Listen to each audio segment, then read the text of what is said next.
मुगल बादशाह शाहजहां एक ऐसा नाम जिसने आने वाली कई पीढ़ियों को मोहब्बत करना सिखाया, लेकिन कुछ प्रेमियों ने उन्हें मोहब्बत का मजाक उड़ाने वाला भी कहा।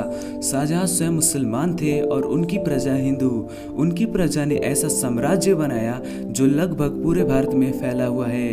आइए जाने शाहजहां के ताजमहल से जुड़ी कुछ ऐसी ही दिलचस्प और रहस्यमयी बातें जिन्हें कुछ ही लोग जानते हैं। मुगल बादशाह शाहजहां हिंदुस्तान की सरजमीं पर अपनी बेगम मुमताज महल की मृत्यु का मातम मना रहे थे और उस मातम में एक धड़कन उनकी पीछे छूटी मोहब्बत की भी थी, जिसे आने वाली पीढ़ियों के सामने वे मिसाल के रूप में देना चाहते थे। मोहब्बत के बाद यदि उनका दिल किसी चीज में लगता था तो वो था आर्किटेक्चर। मुगल बादशाह होने के साथ साथ वे आर्किटेक्चर की दुनिया के भी बादशाह थे। इमारतों के लिए उनका परफेक्शनिस्ट जुनून आजीवन बरकरार रहा। मुगल बादशाह शाहजहां ने अपनी तमाम दौलत अपने उस ख्वाब के नाम कर दी थी जिसे हम ताजमहल के नाम से जानते हैं। शांत यमुना नदी के एकांत तट पर इस शानदार मकबरे की नींव डाली गई थी। जिन हिंदू कारीगरों पर शाहजहां राज करते थे वे अपने पत्थर तराशने के हुनर के लिए बेहद मशहूर थे। उन कारीगरों ने कभी सोचा भी नहीं होगा कि जिन पत्थरों को वो तराश रहे हैं उन पत्थरों से निर्मित इमारत दुनिया भर के चुनिंदा अजूबों में शामिल होगी। वे कारीगर जिस विश्वास पर सिद्ध इमारत का निर्माण करने में दिन रात लगे हुए थे, उनकी मिसालें सिर्फ बीत चुकी और मौजूदा पीढ़ियां ही नहीं देंगी बल्कि आने वाली भी पीढ़ियां देंगी। ताजमहल को बनाने का पैमाना इतना विशाल था कि आगरा शहर की जमीन पर पूरा शहर उभर आया था। उस अनोखी इमारत के निर्माण में 20 साल तक 20,000 मजदूर लगे रहे थे। एक बेगम की कब्र के नाम से प्रसिद्ध इस इमारत के निर्माण में आज के समय में 20 करोड़ डॉलर से अधिक रुपए खर्च हुए थे। जैसा कि माना जाता है, ताजमहल जैसी खूबसूरत इमारत को किसने किसके लिए बनवाया, क्यों बनवाया, कैसे बनवाया और कहां बनवाया, ये बातें सभी लोग जानते हैं और इसे लेकर कई तरह के मत भी प्रचलित हैं। लेकिन कुछ बातें ऐसी हैं जिन्हें अधिकतर लोग नहीं जानते। हालांकि इंटरनेट के जमाने में सब कुछ जान जाना आसान है, फिर भी जो नहीं जानते उनके लिए ताजमहल के इन रहस्यमयी तथ्यों पर नजर डालना बेहद ही जरूरी है, जो इस खूबसूरत इमारत की चकाचौंध में दिखाई नहीं पड़ते। सबसे पहली बात जिसका रहस्य आज तक उजागर नहीं हुआ वो ये है कि ताजमहल के मकबरे की छत पर एक छेद है। मकबरे की छत के इस छेद से टपकती बूंद के पीछे कई रहस्य प्रचलित है, जिसमें सबसे प्रचलित रहस्य ये है कि ताजमहल के बनने के बाद शाहजहां ने जब सभी मजदूरों के हाथ कटवाने की घोषणा की थी तो मजदूरों ने ताजमहल को पूरा करने के बावजूद इसमें एक ऐसी कमी छोड़ दी थी जिससे शाहजहां का एक कंप्लीट इमारत बनने का सपना पूरा नहीं हो सके। शाहजहां ने जब पहली बार ताजमहल का दीदार किया तो कहा कि ये इमारत सिर्फ प्यार की ही कहानी बयां नहीं करेगी बल्कि उन सभी लोगों को दोस्तमुक्त करेगी जो मनुष्य का जन्म से लेकर हिंदुस्तान की इस पाक जमीन पर अपने कदम रखेंगे और इसकी गवाही चांद सितारे देंगे। कहा जाता है कि जिन मजदूरों ने ताजमहल को बनाया था शाहजहां ने उनके हाथ कटवा दिए थे, लेकिन इतिहास में वापस लौटा जाए तो ताजमहल के बाद भी कई इमारतों को बनवाने में उन लोगों ने अपना योगदान दिया जिन्होंने ताजमहल बनाया था। उस्ताद अहमद लाहौरी उस दल का हिस्सा थे जिन्होंने ताजमहल जैसी भव्य इमारत का निर्माण किया था और उस्ताद अहमद की देखरेख में ही लाल किले के निर्माण का कार्य शुरू हुआ था।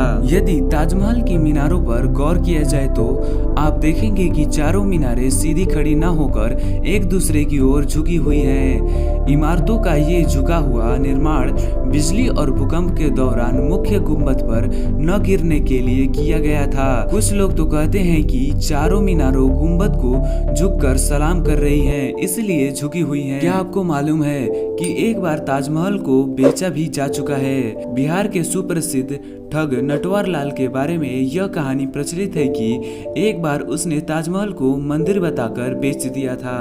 जब ताजमहल बना था तो उसकी कलाकृति में 28 तरह के कीमती पत्थरों को लगाया गया था।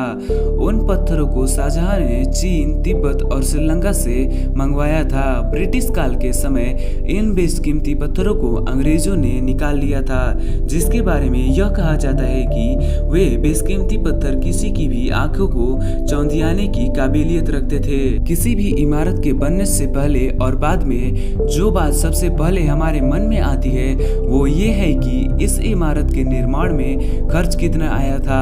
तो हम बता देते हैं कि ताजमहल के बनने में 32 मिलियन खर्च हुए थे, जिसकी आज की कीमत 106.28 से भी अधिक है। और सबसे मजेदार बात तो ये है कि कुतुब मीनार नाम की जिस इमारत को हम सबसे ऊंची इमारत कहते हैं, ताजमहल उससे भी ऊंचा है। कुतुब मीनार को देश की सबसे ऊंची इमारत के तौर पर नापा जाता है, लेकिन इसकी ऊंचाई ताजमहल के सामने छोटी पड़ जाती है। सरकारी आंकड़ों के अनुसार ताजमहल कुतुब मीनार से 5 फीट ज्यादा ऊंचा है। ताजमहल के प्रांगण में लगे सारे फव्वारे एक ही समय पर काम करते हैं और सबसे आश्चर्य में डाल देने वाली बात यह है कि ताजमहल में लगा हुआ कोई भी फव्वारा किसी पाइप से जुड़ा हुआ नहीं है, बल्कि हर फव्वारे के नीचे तांबे का टैंक बना हुआ है जो एक ही समय पर भरता है और दबाव बनने पर एक साथ काम करता है। इस इमारत को देखने के लिए एक दिन में सबसे ज्यादा भीड़ इकट्ठी होती है।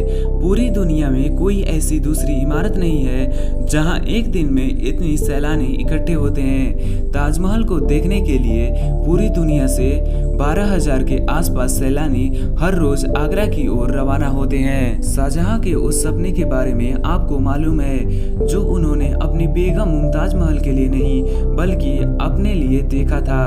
काले ताजमहल का सपना शाहजहां चाहते थे कि मुमताज के लिए बने सफेद ताजमहल के बाद वे अपने लिए काला ताजमहल बनवाए, लेकिन जब उन्हें उनके बेटे औरंगजेब ने कैद कर लिया तो ये सपना हमेशा हमेशा के लिए सपना बनकर ही रह गया।